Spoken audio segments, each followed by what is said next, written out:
Beck Ann here. Thanks for stopping by my channel, Beck and Sam Crafting Fun, to see what I was up to. Well, I was getting ready to do a Sheetload rewind. Once a month, Call Me Crafty Owl comes out with a sketch as a rewind. That means she pulls out a sketch from a couple years ago and does it again. Now, this sketch is the February 2023 version, so if you need a little inspiration to pull this out, or if you've never seen it, it is a great way to get started making some cards. So all you have to do to get yours is watch her debut video, and you'll be able to get this sheet load. It'll be in the description box for you. So watch the video and make sure you subscribe to her channel. Now, there is a team of us that are joining in on the rewind to make it even more fun. So make sure that you go into the description box and watch all of our videos. So I was showing you the sketch, and this sketch makes 12 cards with two 12 by 12 sheets of paper. And I decided to pull out this K and Company from 2017. It's called Floral, and I picked these two beautiful papers, you guys. Now, these papers cut up really easy, and you don't have a lot of leftovers. So I'm showing you how easy it is to cut this up for this sketch.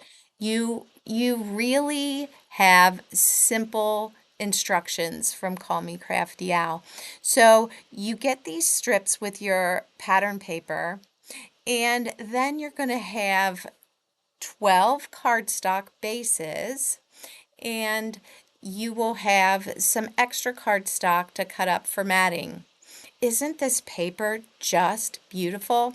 I originally thought I was going to be using one side and decided on the other. Now, I have this Creative Expressions stamp set that is called, let me make sure I tell you correctly, Floral Delivery. I got this on scrapbook.com, and it was part of my Christmas present.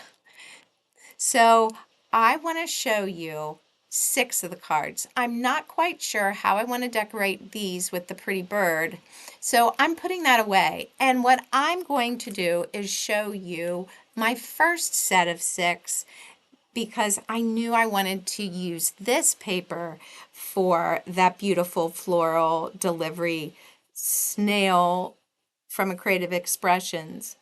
So I am showing you a very easy way to make sure you get it all the way to the top. Just use your scoreboard and push your cardstock up to the top, and that way when you glue it on, it's nice and tight at the top. Now, I decide for this card, I am going to have my strips of paper 1/4 of an inch apart. But for some of the other ones, I kept them a little closer together. Now, I use a stamping platform, and I've already stamped the You've Got snail mail. When you're going to stamp 2 images on a piece like this circle, it's good to use a stamping platform to make sure that you get it exactly in the places you want it. And I used my alcohol markers. I had a lot of fun coloring up that cute little snail, you guys. I used warm gray, and then some peachy color and some brown. And then I'll go back over it with the warm gray again. And I just used 2 colors of yellow for the shell. It turned out really pretty. Now, in Crafty Owl Sketch, she has it. When you see the sketch, you take a 4-inch circle and cut it into 4s for your focal point.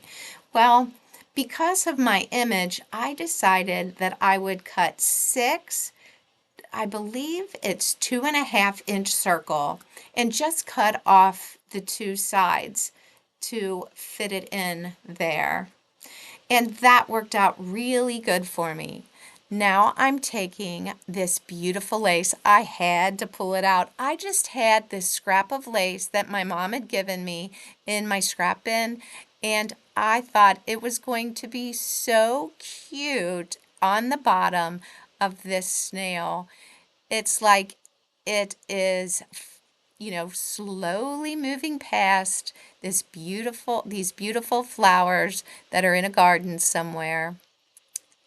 And I just used some liquid stitch to put it on the bottom. And isn't that beautiful?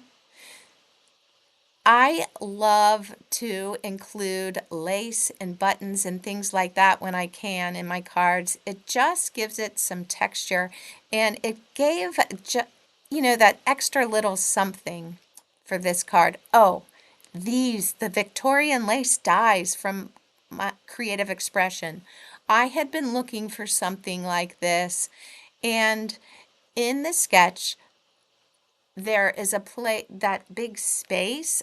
Instead of putting gems there, I decide to cut this Victorian lace die that I cut out of I actually used some design paper that had little bitty flowers all over it to cut that lace out, and I will be putting it behind there. That that die is also available at scrapbook.com, and I I couldn't resist buying it for myself for my Christmas present. So it was so fun to include that.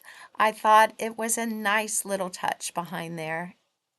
So you see me, I've put it on some foam dots, the cardstock, and I'm just using some tape to tape it down, and then I will go back and put just a little bit of glue behind each one of those lace. Oh, are they cute, you guys? I did put some pearls on all of the little flowers, and I really love that little doily die behind there. Do you like how they turned out? One thing I have to say is with a sheet load, you don't have to do the whole sheet load at once.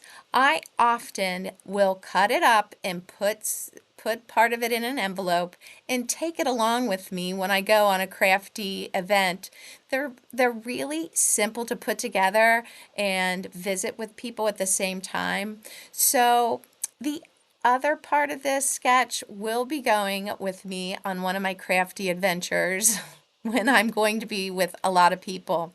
So I just put a little piece of that beautiful paper on the inside.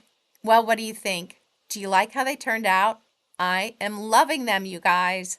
I hope this gave you inspiration so that you will go back to Call Me Crafty Owl's channel and get this sketch if you don't have it already. Don't forget to go around and see all the inspiration for this rewind. So until next time, I hope you are having a great crafty day, and I will see you soon. Bye for now.